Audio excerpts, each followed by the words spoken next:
Alright, today we're gonna do spark plugs on my 2005 GSXR 600. Same bike as most of the other videos you're gonna see, and easy process. I'll just walk you through it, that way you have confidence when you go to do it yourself. Not a big problem at all. So let's get started. Seat bolts, both sides.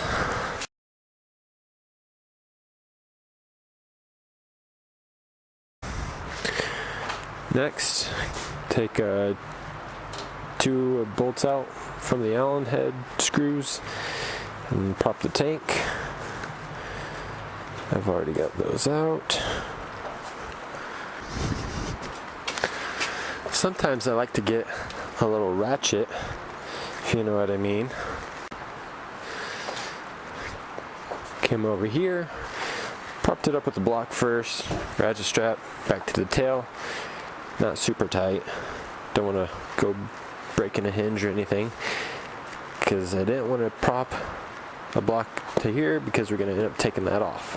This is the next part, taking the airbox off. There's a lot going on here because there's a lot connected to the airbox itself. We got the clamps to hold it directly on, and then there's also a bunch of hoses, breather tubes, plugs for sensors. So we're going to start with the Phillips, then we're going to see if we can lift it off and find out what we have plugged in here.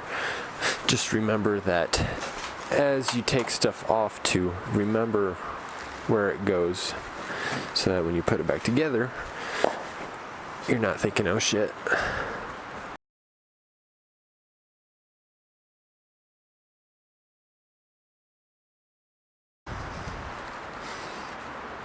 Not sure what you call these, butterfly clips maybe?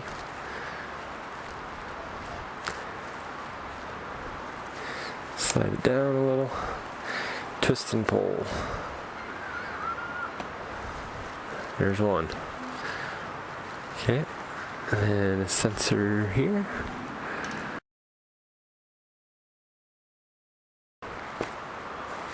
Holy cow. What in the hell? Alright, well, we'll see about that guy in a second. Then I'm guessing that's a 10.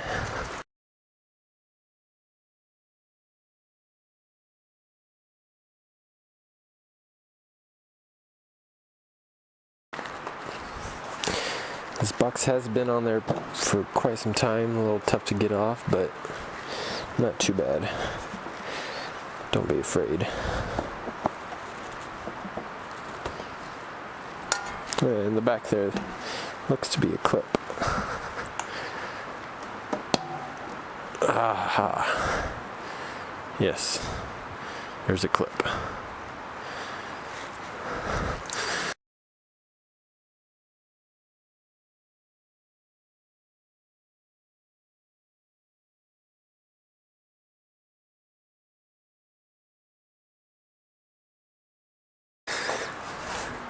Here's what we're after. 4 spark plugs. Let's disconnect. I'm always afraid of disconnecting these clips because they're old and dried out. And if one of these tabs were to break, that would just make my day. Alright, we're good there. I'm just going to pull one out at a time and replace one at a time.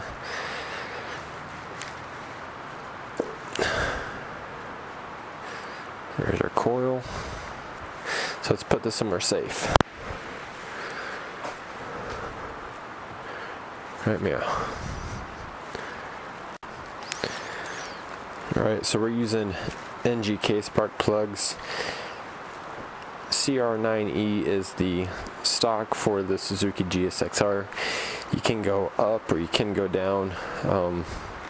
In heat levels, you can go colder or hotter, depending on what the spark plug looks like when you take out. Okay, so now that I got feeler gauges, it's time to do some math with our feeler gauges, because clearance for spark plug gap is 0.7 to 0.8 millimeters. Largest one I have is 0.610. So I need to add 90 to that. So let's find the other spark, or you know, that other thing that you do with the thing. 090. 0.102. So we'll take these two, 0.610 and 0.102. That gives you a number greater than 0.7, but not by much, because we've got a tolerance between 0.7 and 0.8. So does this fit?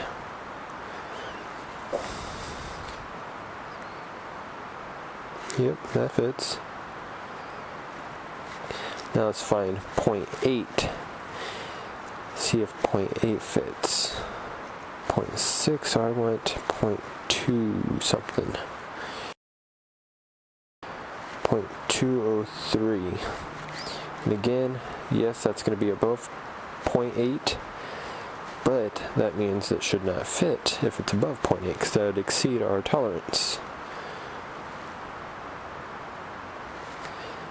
And I would have to say, no, that does not fit. So I'm good with those numbers there.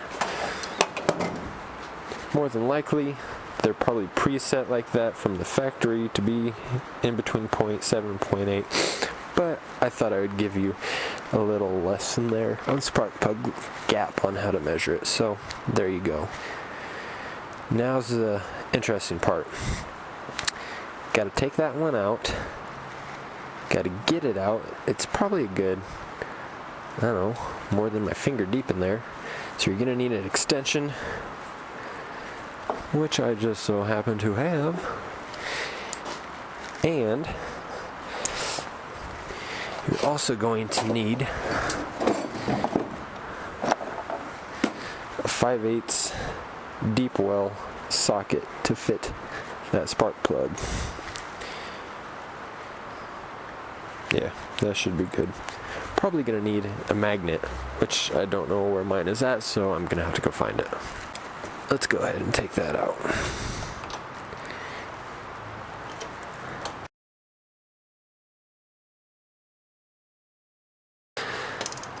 The scary thing with spark plugs is when you go to tighten them, you don't want to over tighten them, because if you strip your threads out, you're gonna be SOL. And nobody wants to go put a coil inside of their motor just so a spark plug can rest in there. So recommendation, don't do that. I have a torque wrench, but I'm getting ahead of myself now, so I'll show you that in a bit.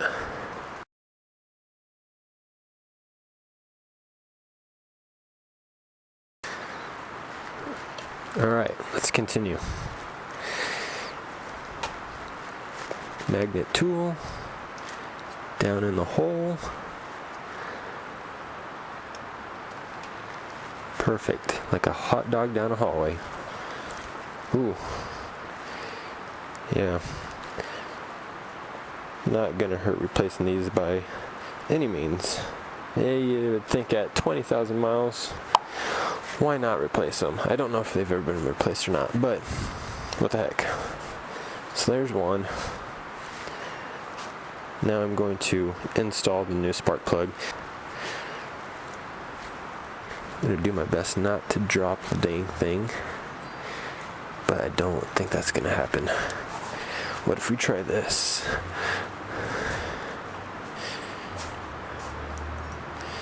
Magnet. Slowly ease it in there. Sorry about the poor lighting. And then get it off. Okay, this is my little tip for you. So you don't cross thread it, spin it backwards, lefty loosey, until you feel the threads kind of jump a little bit. Right when you feel the thread jump, you can start going back to the right. So there, I felt it. And always just finger tighten it first.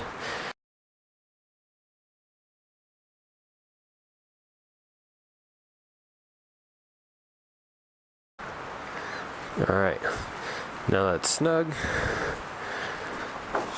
Let's grab the ratchet, bring it down. The service manual states to tighten it down to 8 foot-pounds. I've got a torque wrench that starts at 20, and so I did back it off to where 8 would be.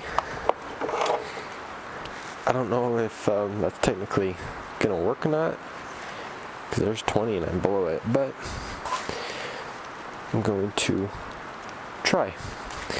Let's see if we can get this to work. On, yes, I want it on. I'm just gonna do it by feel, and hopefully it clicks at 8.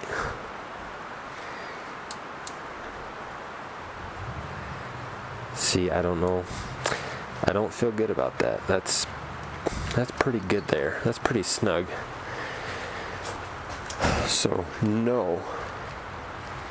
If you have a torque wrench that goes to 20 and up, don't try setting it at 8 or below, because I'm pretty sure that's past 8 foot-pounds.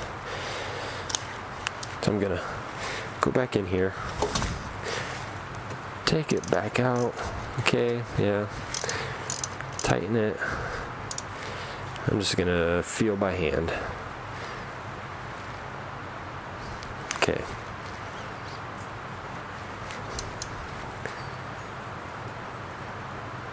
Okay, that feels pretty good. We're gonna call that good. So that was one. You got one, two, you have 3 more. Alright, so I've got all my spark plugs in. Now we're just gonna kind of backtrack, go in reverse from the beginning, from the end to the beginning. Yeah, something like that.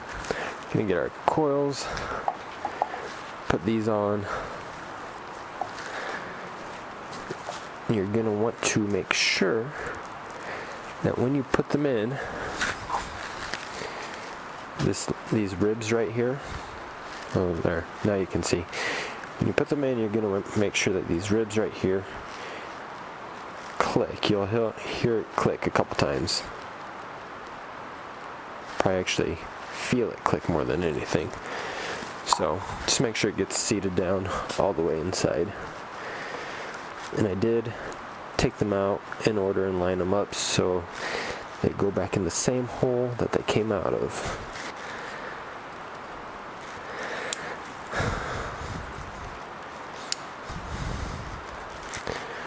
Perfect, nothing broke. Awesome.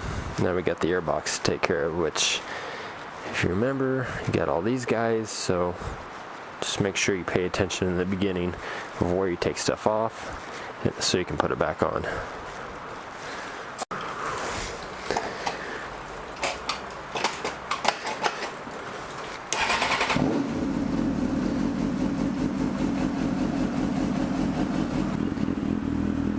Doesn't sound like any of them are missing at all. Pretty smooth.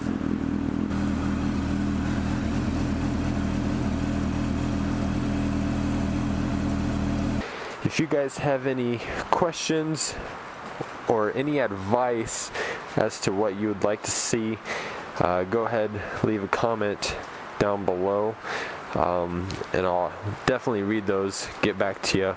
Don't forget to like this video, and if you could, subscribe to my channel. I'll get you more videos. Hopefully I'll get a new chain on there.